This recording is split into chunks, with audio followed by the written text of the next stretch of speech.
충격적인 일이 벌어졌습니다. 한국인이라는 걸 숨기던 사람들이 지금은 스스로 나는 한국인입니다 라고 당당히 말하고 있습니다. 그리고 이제는 한국과 아무런 관련이 없는데도 한국인 행세를 하는 사람들까지 생겼습니다. 한때는 조용히 감춰야 했던 이름이었지만 지금은 스스로 꺼내어 말하고 싶은 이름이 되었습니다. 과연 무슨 일이 있었던 걸까요? 무엇이 이들을 이렇게 바꾸어 놓은 걸까요? 그리고 왜 지금 그토록 많은 해외 동포들이 한국인이라는 사실을 드러내려 하는 걸까요? 그 이유를 찾아 떠나는 여정이 지금 시작됩니다. 그 전에 잠깐 1초 만에 누를 수 있는 좋아요와 구독 버튼을 꾹 눌러주시면 영상 제작에 아주 큰 힘이 됩니다. 그럼 바로 시작하겠습니다. 저는 케이트 폭스입니다. 영국 출신 다큐멘터리 감독이자 저널리스트죠.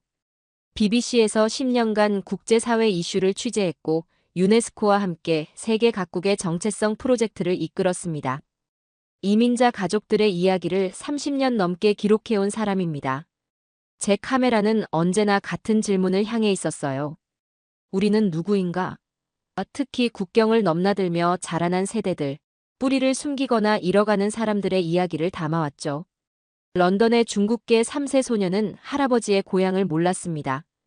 파리의 알제리계 가정은 아랍어보다 프랑스어가 편했고요. 뉴욕의 이탈리아계 청년들은 자신을 미국인이라 불렀습니다. 정체성이란 흐릿한 물감처럼 섞여가고 있었죠. 그런데 최근 기획 중이던 국경 없는 세대 다큐멘터리를 준비하며 예상치 못한 현상을 마주했습니다. 특히 한국 출신 이민자들 사이에서 놀라운 변화가 일어나고 있었어요.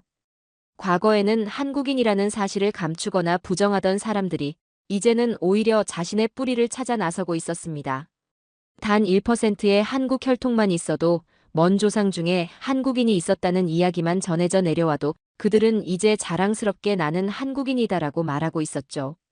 그들은 과거의 한국인임을 부정했습니다. 하지만 이제는 한국인이고 싶다고 말했죠. 세계는 점점 더 커다란 용광로가 되어가고 있었습니다.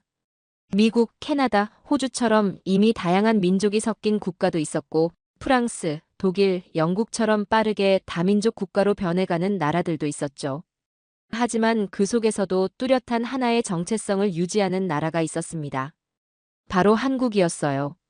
중국은 역사 속 모든 문화유산에 자국의 이름을 새기려 분주했습니다. 과거의 영광을 현재로 끌어오려는 거대한 노력이었죠. 하지만 한국은 가만히 있는데도 세계가 먼저 나도 한국인이다라고 외치고 있었습니다. 캘리포니아에서 만난 이민 4세 청년은 불과 5년 전까지만 해도 자신의 한국 혈통에 대해 언급한 적이 없었습니다. 하지만 지금은 제 증조 할머니가 부산 출신이에요라며 자랑스럽게 말했죠. 피츠버그의 한 여성은 할아버지가 한국인이었다는 사실을 최근에야 알게 됐어요. 이제 한국어를 배우고 있죠라고 말했습니다. 뉴질랜드에서 만난 입양아 출신 중년 남성은 어릴 때는 한국에서 왔다는 말을 듣기 싫어했어요. 하지만 지금은 제 아이들에게 한국 문화를 가르치고 있죠라고 했습니다.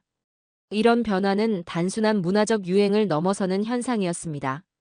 한때 차별과 편견 때문에 숨겨야 했던 정체성이 이제는 자랑스러운 뿌리로 재발견되고 있었죠. 왜 하필 한국일까? 이 질문이 머릿속에서 떠나지 않았습니다. 다큐멘터리 촬영을 위해 한겨울에 서울에 도착했을 때 차가운 바람이 제 얼굴을 스쳤지만 마음속에는 뜨거운 호기심이 불타고 있었죠. 이 도시, 이 나라, 이 사람들에게서 답을 찾고 싶었습니다. 무엇이 사람들로 하여금 숨겼던 한국인 정체성을 이제는 당당히 드러내게 만들었는지 알고 싶었어요. 이 탐구의 여정은 저를 생각지도 못한 곳으로 이끌었습니다. 하지만 그땐 아직 몰랐죠. 오사카에 도착한 건 서울을 떠난 지 일주일 후였습니다. 미리 섭외해둔 제1동포 3세 사야코를 만나기로 한 날이었죠. 그녀는 60대 중반의 차분한 여성으로 오사카 시내 한 카페에서 저를 기다리고 있었습니다. 안녕하세요, 케이트 씨. 멀리서 오느라 고생하셨네요. 사야코는 정갈한 한복을 입고 있었습니다. 머리카락은 흰색이 섞인 검은색이었고 손에는 대를 이어 내려온 듯한 노란빛의 부채를 들고 있었죠. 그런데 그 모습이 사야코에게는 낯설어 보였습니다. 마치 처음 입어보는 옷처럼요. 이 한복은 특별한 날에만 입어요. 오늘 같은 날에요. 사야코의 할아버지는 1920년대에 일본으로 건너온 한국인이었습니다. 그때는 많은 한국인들이 일자리를 찾아 또는 피치 못할 사정으로 일본으로 이주했죠. 그리고 그들의 자손들은 일본에서 태어나 자랐지만 쉽지 않은 삶을 살아야 했습니다. 어릴 때는 제가 한국인이라는 사실을 말하지 말라고 했어요. 학교에서도 친구들에게도요. 그녀의 목소리는 담담했지만 그 안에는 오랜 세월의 무게가 느껴졌습니다. 차별과 편견, 그리고 때로는 폭력까지. 그것이 제일 동포들이 마주해야 했던 현실이었죠. 그땐 왜 말하지 않으셨어요? 제가 조심스럽게 물었습니다. 사야코는 잠시 창밖을 바라보더니 미소를 지으며 말했습니다. 그땐 그럴 분위기가 아니었어요. 말끝을 흐리는 사야코의 표정에서 저는 무언가를 느꼈습니다. 그건 부끄러움이었습니다. 하지만 한국인임을 부끄러워하는 것이 아니라 그것을 숨겨야 했던 과거를 부끄러워하는 마음이었죠. 하지만 지금은요? 제가 다시 물었습니다. 사야코의 눈이 밝아졌습니다. 이젠 말해도 되잖아요. 아니, 말하고 싶어요. 사야코는 이제 지역 한인회에서 활동하고 있었습니다. 그녀의 아이들은 한국어를 배우고 손주들은 케이팝을 좋아한다고 했죠. 과거에는 숨겨야 했던 정체성이 이제는 자랑스러운 유산이 되어 있었습니다. 오사카 코리아타운을 걸으며 사야코는 계속 이야기했습니다. 예전에는 이곳을 지나갈 때 한국말을 하지 않았어요. 일본어로만 말했죠. 지금은 달라요. 사람들이 한국어로 말하는 것을 자랑스러워해요. 그녀의 말에서 저는 중요한 변화를 느꼈습니다. 이것은 단순한 유행이 아니었어요. 더 깊은 정체성의 회복이었습니다. 오랫동안 부정하고 감추었던 뿌리를 이제는 당당히 드러내는 과정이었죠. 사야코 외에도 많은 제일 동포들을 만났습니다. 젊은 세대들은 특히 변화가 뚜렷했어요. 20대, 30대 제일 동포들은 이제 제일 한국인이라는 정체성을 당당히 드러내고 있었습니다. 요즘은 한국인이라고 하면 오히려 멋있다고 해요. 친구들이 부러워해요. 불과 50년 전만 해도 제일 동포들은 일본 이름을 사용하며 한국 출신임을 감추는 경우가 많았습니다. 하지만 지금은 한글 이름을 되찾고 한국어를 배우며 한국 문화를 즐기는 사람들이 늘고 있었죠. 오사카에서의 취재를 마치며 저는 생각했습니다. 그들은 숨겼던 기억을 지금은 부끄러워하고 있었다. 이것은 단순한 문화적 현상이 아니었습니다. 더 깊은 곳에서 일어나는 정체성의 지각 변동이었어요. 그리고 그 변화의 시작은 언제부터였을까요? 무엇이 그들로 하여금 숨겼던 뿌리를 다시 찾게 만들었을까요? 그 답을 찾기 위해 저는 다음 여정을 준비했습니다. 바로 미국으로 향하는 여정이었죠. 미국 로스앤젤레스에 도착한 건 3월 초의 어느 날이었습니다. 캘리포니아의 따뜻한 햇살이 공항을 가득 채우고 있었죠. 이곳에서 저는 특별한 모임에 참석하기로 했습니다. DNA로 찾은 한국의 뿌리라는 이름의 모임이었어요. 샌버나디노의 한 커뮤니티 센터는 생각보다 많은 사람들로 북적이고 있었습니다. 금발머리, 갈색머리, 심지어 빨간 머리를 한 사람들까지. 외모만 봐서는 한국과 전혀 연관이 없어 보이는 사람들이었죠. 하지만 그들은 모두 한 가지 공통점을 가지고 있었습니다. 제 DNA 검사 결과에서 3% 한국 유전자가 나왔어요. 저는 이제 한국 혈통을 가진 사람입니다. 제니퍼라는 이름의 30대 여성이 자랑스럽게 말했습니다. 유전자 검사 결과를 프레임에 넣어 벽에 걸어둘 정도로 자랑스러워하고 있었습니다. 왜 그렇게 한국 혈통을 강조하는 거죠? 다른 97%도 있잖아요. 제가 물었습니다. 제니퍼는 잠시 생각하더니 답했습니다. 글쎄요. 한국인이라는 건 뭔가 특별하게 느껴지거든요. 다른 나라들과는 다른 무언가가 있어요. 그리고 솔직히 말하자면 요즘 한국인이라고 하면 사람들이 더 관심을 보여요. 실제로 이 모임에서 만난 많은 사람들이 비슷한 이야기를 들려주었습니다. 유전자 검사에서 작게는 1%에서 크게는 10% 정도의 한국 DNA가 나온 사람들이었죠. 그런데 왜 하필 그 작은 비율의 한국 유전자를 이렇게 강조하는 걸까요? 더 놀라운 건 그 다음이었습니다. 마이크라는 남성은 유전자 검사 결과에 한국이 전혀 나오지 않았지만 이 모임에 참석하고 있었어요. 검사 결과에는 없지만 저는 항상 한국과 연결된 느낌이 있었어요. 어릴 때부터 한국 음식을 좋아했고 한국 문화에 끌렸거든요. 저는 마음으로 한국인이라고 생각해요. 이건 단순한 문화적 선호를 넘어선 무언가였습니다. 그들은 한국이라는 이름을 가지고 싶어 했고 한국인이라는 정체성을 원했습니다. 심지어 DNA 결과가 없어도 말이죠. 다음 날, 저는 UCI 인류학과의 레이첼 김 교수를 만났습니다. 그녀는 이러한 현상에 대해 연구해온 전문가였죠. 과거에는 아시아계라는 것을 숨기려 했던 사람들이 이제는 한국 혈통을 강조하고 있어요. 특히 미국에서는 정체성이 선택의 문제가 되어가고 있습니다. 그리고 지금 가장 핫한 선택지가 바로 한국인이죠. 김 교수의 말에 따르면 이런 현상은 점점 더 확산되고 있었습니다. 조부모나 증조부모 중에 한국인이 있었는지 찾아보는 사람들, 가족 역사를 재조사하는 사람들, 심지어 유전자 검사 결과를 한국적으로 해석하려는 사람들까지 있었죠. 그들은 피가 아니라 그 이름을 갖고 싶어 해요. 로스앤젤레스의 한 카페에서 만난 로버트는 DNA 검사에서 6%의 한국 유전자가 나온 후 한국어를 배우기 시작했습니다. 그는 한국 이름까지 지었고 SNS에서는 항상 자신을 한국계 미국인이라고 소개하고 있었죠. 제가 어렸을 때는 아시아계라는 것이 그다지 자랑스럽지 않았어요. 하지만 지금은 특히 한국인이라는 건 정말 멋진 일이죠. 저는 여기서 중요한 패턴을 발견했습니다. 과거에는 한국 혈통을 숨기거나 무시했던 사람들이 이제는 그것을 찾아 나서고 있었습니다. 단 몇 퍼센트의 유전자만 있어도 때로는 그것조차 없어도 말이죠. 이제 저는 다음 질문으로 향했습니다.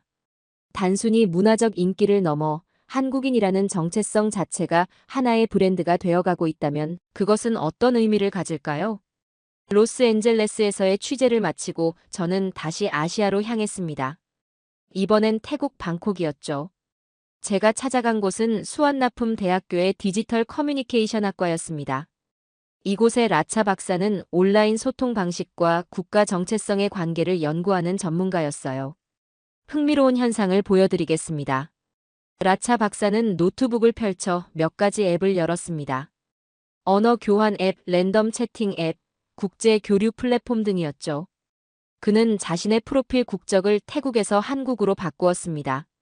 그러자 놀라운 일이 벌어졌어요. 국적만 한국으로 바꿨을 뿐인데 메시지 요청이 폭주하고 있습니다. 이건 실시간으로 일어나는 현상이에요. 라차 박사의 실험에 따르면 동일한 프로필에서 국적만 한국으로 설정했을 때 대화 요청은 평균 8배 증가했습니다. 특히 영어 학습, 문화 교류, 친구 찾기와 같은 앱에서 그 차이가 두드러졌죠. 한국 국기로 설정하면 대화 요청이 폭주해요. 그냥 한국인이라고 쓰면 사람들이 모여듭니다. 이 현상은 단순한 호기심 이상이었습니다. 저는 이어서 방콕의 한 카페에서 태국 청년들을 만났습니다. 그들 중 다수가 온라인에서 자신을 한국인처럼 소개한 경험이 있다고 했죠. 제 이름을 핌에서 지민으로 바꾸고 한국인인 척했어요. 그러자 팔로워가 2배로 늘었죠. 23살 팀은 인스타그램에서 일종의 실험을 했다고 말했습니다. 사진이나 콘텐츠는 그대로 두고 프로필만 한국인처럼 바꾸었더니 좋아요와 팔로워가 급증했다는 거였죠. 그건 진실이 아니잖아요. 제가 말했습니다. 팀은 어깨를 으쓱했습니다. 네, 그래서 일주일 만에 원래대로 돌렸어요.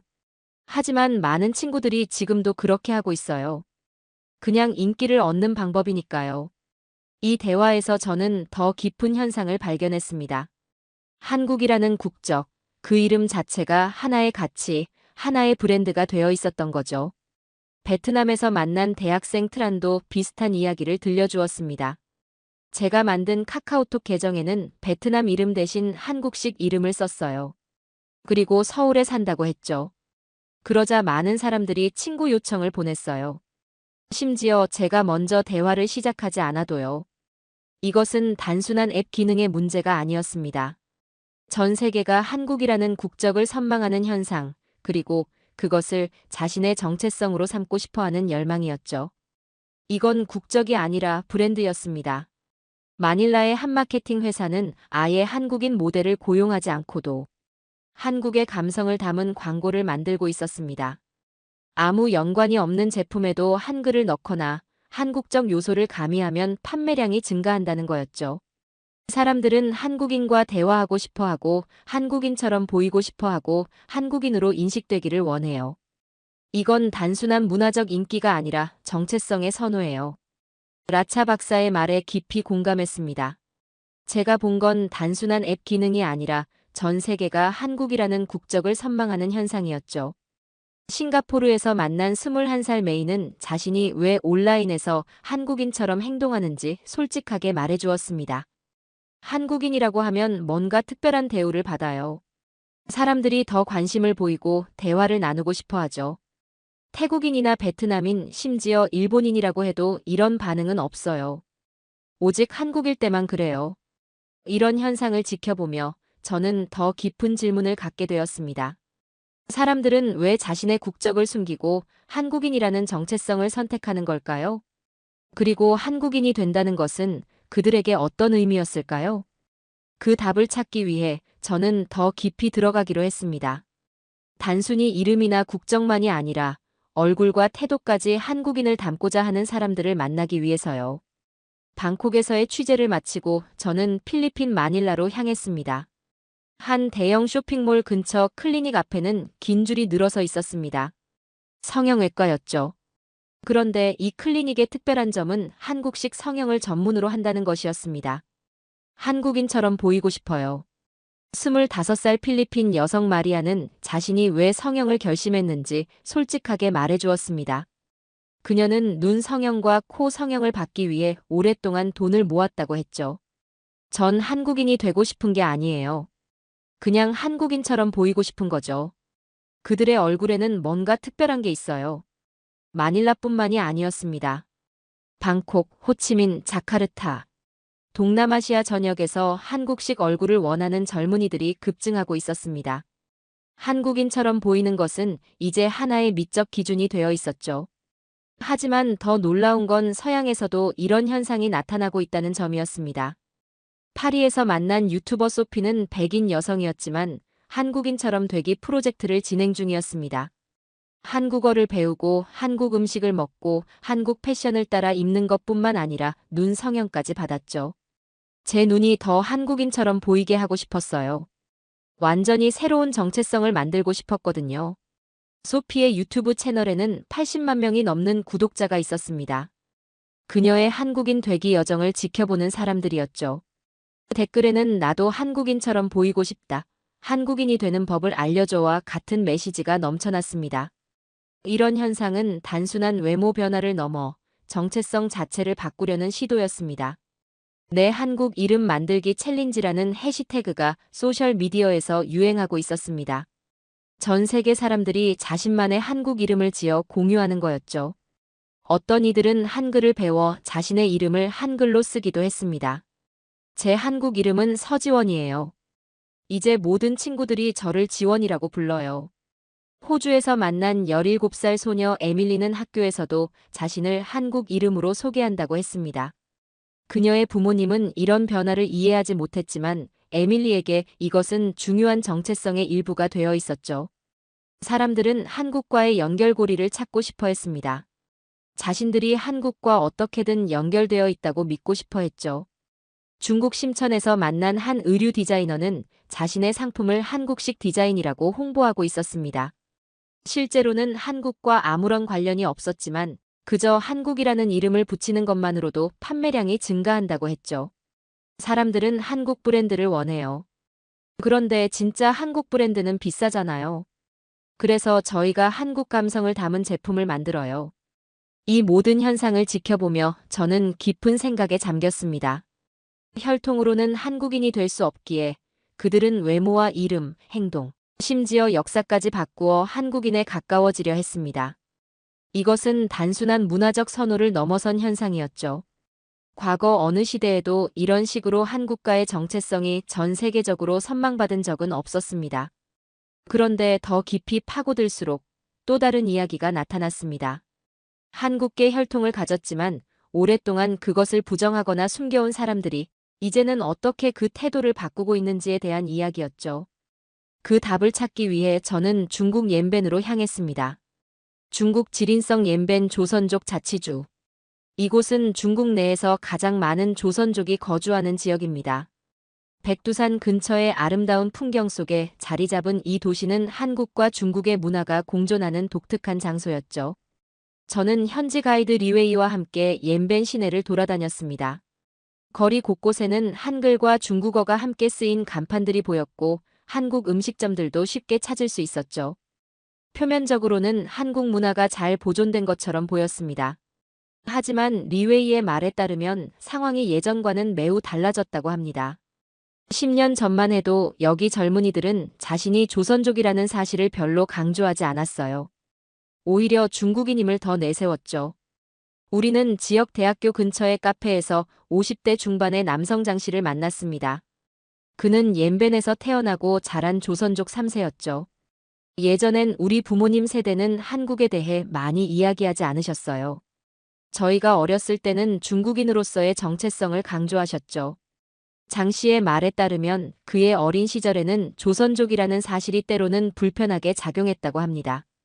문화대혁명 시기에는 특히 힘들었어요. 소수민족이라는 것이 좋게 보이지 않았거든요. 그래서 많은 사람들이 자신의 뿌리에 대해 침묵했습니다. 하지만 2000년대 들어 한류가 중국에 퍼지기 시작하면서 상황이 달라졌습니다. 한국 드라마와 영화, 음악이 인기를 끌자 조선족들의 위상도 함께 올라갔죠. 지금은 많이 달라졌어요. 제 아들은 오히려 자신이 조선족이라는 사실을 자랑스러워해요. 우리 조상이 원래 한국 쪽이래요라고 친구들에게 말하곤 하죠. 장 씨의 말투에서 미묘한 변화를 느꼈습니다. 과거의 침묵을 이야기할 때는 목소리가 낮아졌고 현재의 자부심을 이야기할 때는 밝아졌습니다. 그런데 한 가지 흥미로운 점이 있었어요. 그럼 장 씨 가족은 한국의 어느 지역 출신인가요? 제가 물었습니다. 그러자 장 씨는 잠시 머뭇거리더니 웃음을 지었습니다. 글쎄요. 함경도 쪽이라고 들었는데 정확히는 모르겠어요. 그의 반응에서 저는 무언가를 느꼈습니다. 과거를 언급하자 그는 다시 조심스러워졌던 거죠. 마치 과거의 기억, 특히 북한과 연관된 이야기는 여전히 조심스러운 주제인 것 같았습니다. 이런 모습은 장 씨뿐만이 아니었습니다. 다른 조선족들과의 대화에서도 비슷한 패턴이 나타났어요. 현재의 한국 문화를 즐기고 조선족으로서의 정체성을 자랑스러워하면서도 과거의 역사, 특히 분단 이전의 역사나 북한과 연관된 이야기에 대해서는 말을 아꼈습니다. 그 시절의 침묵을 이제는 감추고 있었습니다. 다음 날 옌벤의 한 고등학교를 방문했습니다. 이곳에서는 한국어 수업이 정규 과목으로 진행되고 있었습니다. 10대 학생들은 열심히 한국어를 배우고 있었고 한국 대중문화에 대해 잘 알고 있었죠. 저는 서울대학교에 가고 싶어요. 한국에서 공부하면 더 좋은 기회가 있을 것 같아요. 17살 여학생 리나는 자신의 꿈을 당당하게 말했습니다. 그녀에게 한국은 기회의 땅이었고 조선족이라는 정체성은 자랑스러운 자산이었죠. 하지만 리나의 할머니는 다른 이야기를 들려주었습니다. 우리 가족이 여기로 온 건 힘든 시절이었어요. 그때는 조선족이라는 것이 자랑스러운 게 아니었죠. 살아남기 위해 우리는 많은 것을 잊어야 했어요. 리나의 할머니는 과거를 회상하며 눈시울을 붉혔습니다. 그리고 이어서 하신 말씀이 제 마음에 깊이 남았습니다. 하지만 이제 우리 손녀는 달라요. 그 아이는 조선족이라는 것이 특별하다고 생각해요. 세상이 정말 많이 변했네요. 옌벤을 떠나기 전 저는 한 가지 명확한 사실을 깨달았습니다. 사람들은 더 이상 한국 혈통을 숨기지 않습니다. 오히려 자랑스럽게 드러내고 있었죠. 하지만 그 이면에는 여전히 말하기 어려운 역사, 감추고 싶은 기억이 남아 있었습니다. 이제 저는 마지막 여정을 위해 한국으로 돌아갔습니다. 왜 세계가 한국이라는 정체성을 원하는지, 그 핵심에 있는 것은 무엇인지 찾기 위해서였죠. 서울로 돌아온 저는 연세대학교 인류학과의 김민수 교수를 만났습니다. 김 교수는 20년 넘게 한국인의 정체성과 해외 한인 이주를 연구해온 전문가였죠. 전 세계가 왜 갑자기 한국에 열광하는 것일까요? 제가 물었습니다. 김 교수는 잠시 생각에 잠기더니 이야기를 시작했습니다. 단일 민족이라는 개념을 생각해 보셨나요? 한국은 오랫동안 단일 민족 국가라는 정체성을 가져왔습니다. 같은 언어, 같은 역사, 같은 문화를 공유하는 한민족이죠. 과거에는 이것이 폐쇄적이고 배타적이라는 비판을 받기도 했습니다. 김 교수의 설명은 계속되었습니다. 하지만 지금 세계를 보세요. 대부분의 나라들은 다민족, 다언어 사회로 빠르게 변하고 있습니다. 미국, 영국, 프랑스, 독일. 이런 나라들은 다양한 문화가 섞이며 정체성의 혼란을 겪고 있죠. 그런데 한국은 여전히 하나의 언어, 하나의 글자, 하나의 민족으로 뚜렷한 정체성을 유지하고 있습니다.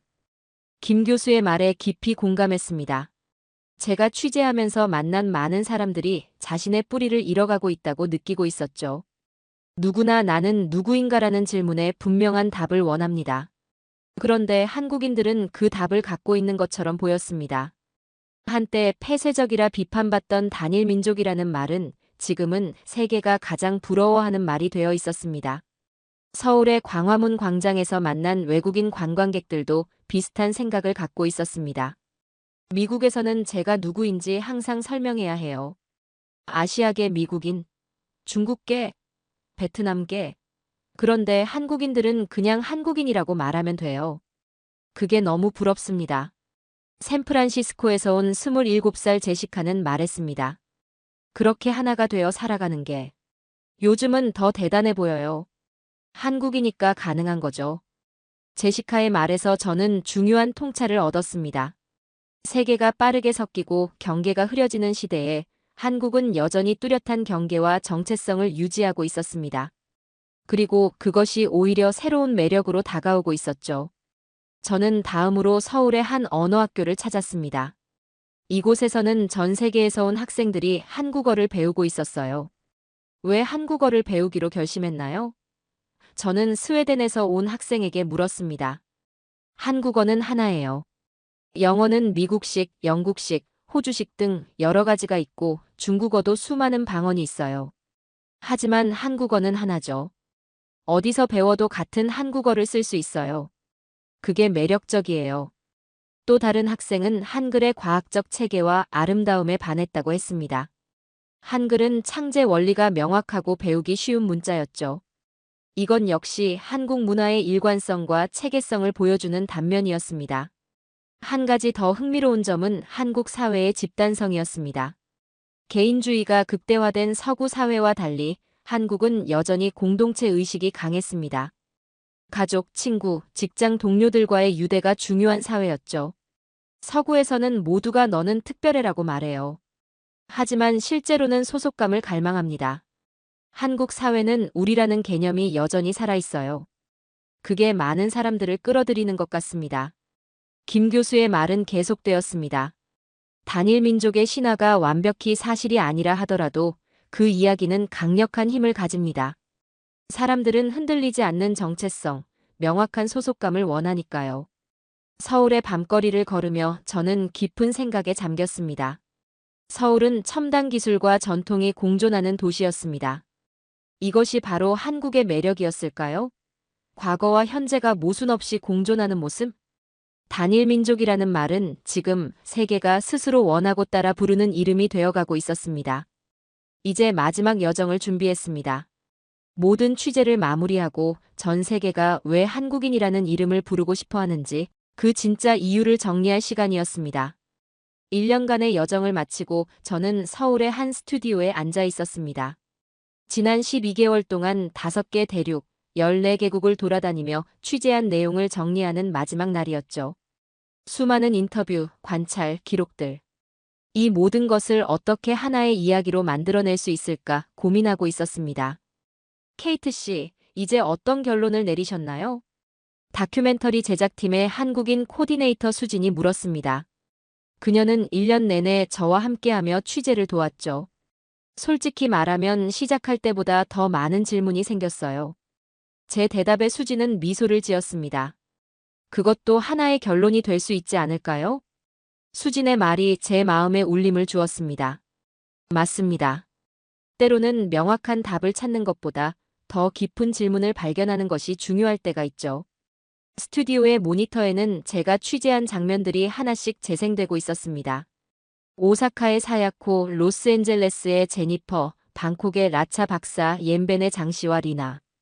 그들은 모두 다른 배경, 다른 이야기를 가지고 있었지만 하나의 중심에는 공통점이 있었습니다. 바로 한국이라는 이름이었죠. 저는 이제 이해하게 된 것 같아요. 제가 말했습니다. 카메라가 켜지고 저는 다큐멘터리의 마지막 장면을 위한 내레이션을 시작했습니다. 나는 한국인이 아닙니다. 하지만 그 이름으로 돌아오는 사람들을 지켜봤고 기록할 수 있었으며 이제는 그 이유를 이해하게 되었습니다. 스튜디오의 불이 하나씩 꺼지며 저는 조용히 말을 이어갔습니다. 전 세계는 지금 정체성의 혼란을 겪고 있습니다. 국경은 흐려지고 문화는 섞이고 언어는 변형되고 있죠. 많은 사람들이 나는 누구인가라는 질문에 확실한 답을 찾지 못하고 있습니다. 화면 위로 제가 만났던 사람들의 얼굴이 하나씩 지나갔습니다. 그런 세상에서 한국은 특별한 존재입니다. 5천년의 역사 속에서 하나의 언어, 하나의 문화, 하나의 정신을 유지해온 나라죠. 이것은 단순한 운이 아닙니다. 외세의 침략과 내부의 갈등 속에서도 한국인들이 지켜온 결과입니다. 제 목소리가 조금 낮아졌습니다. 그들은 그 뿌리를 숨겼던 시절을 지금은 부끄러워합니다. 과거에 한국인임을 부정했던 사람들이 이제는 자랑스럽게 그 이름을 부르고 있죠. 심지어 한국 혈통이 없는 사람들조차 나도 한국인이다라고 말하고 싶어 합니다. 영상은 서울의 아름다운 야경으로 전환되었습니다. 단일 민족이라는 말은 지금 세계가 스스로 원하고 따라 부르는 이름이 되어가고 있습니다.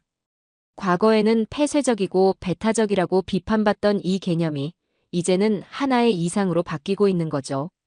저는 잠시 숨을 고르고 말을 이어갔습니다.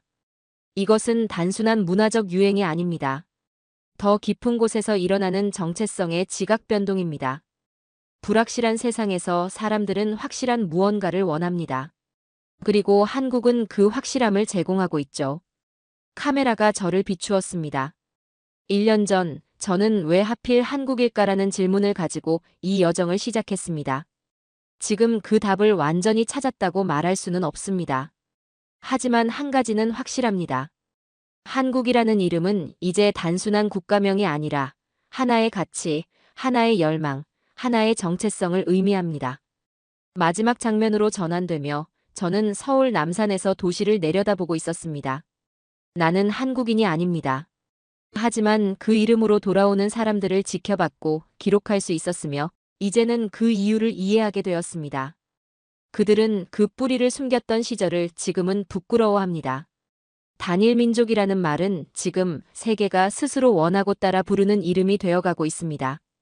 카메라가 꺼지고 스튜디오의 불이 다시 켜졌습니다. 수진과 제작팀은 잠시 침묵을 지키다가 박수를 쳤습니다. 정말 아름다운 마무리였어요, 케이트 씨. 수진이 말했습니다. 저는 미소를 지었습니다. 이 다큐멘터리가 세상에 나가면 어떤 반응이 나올지 기대되면서도 조금은 긴장되었습니다. 하지만 한 가지는 확신할 수 있었습니다. 저는 중요한 이야기를 담아냈고 그것은 많은 사람들의 마음에 울림을 줄 것이라는 사실이었죠. 나는 한국인이 아닙니다. 하지만 이제 그 의미를 조금은 이해하게 되었습니다.